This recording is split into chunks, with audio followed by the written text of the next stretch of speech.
Owesifazane uthi akanandaba nokuthi abantu bamgcona ngobubi besoka lakhe, uthi uyalithanda isoka lakhe njengoba linjalo. Sanibonani, ninjani? This is my man, uyena umuntu wami lona.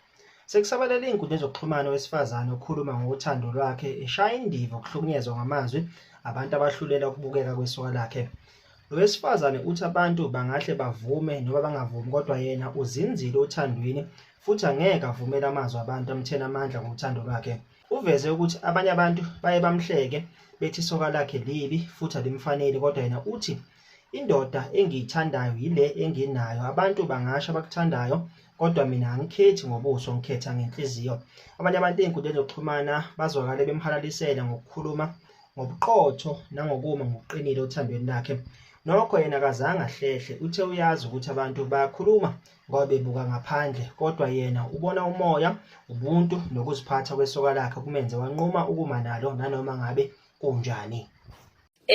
Ngisaqhuba kona lokhu nithe ukhishwa isisu akakho right, uyagula unjani, awurafu kanjani, abanye bathi angimqabule kanjani.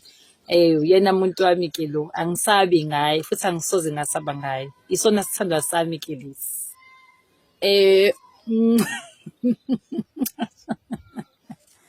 Akho mali gazi ephumile, akhuma ngamali nje. Ngithi phela ngifuze omabeni nje bafethu yabo. Noma benzoba bexakekile nami ngixakeke nje ngomabeni nobaba beni yabo. Nani futhi njengoba nixakeke kodwa ke siyabonga ngesupport, keep it up. Siyabonga kakhulu guys. Ukuthandana guys, siyathandana shame. Siyathandana. Ukuthi nina nizini ngasiphi isikhathi kusho lutho lokho kuthina akuthindi. Asinankinga. Siyazi vele abantu bohlezi bexoxa bekhuluma futhi. Nani dalelwe kona vese nikhulume yabo. Yes. So njengoba nadalana nezwe amazwi nemlomo ukuthi ikhulumane yabo. Ngoba nginamaseli. Akuthi nje. Keep it up. Siyabonga kakhulu guys. Love you. Futhi nitshele nabangakabone.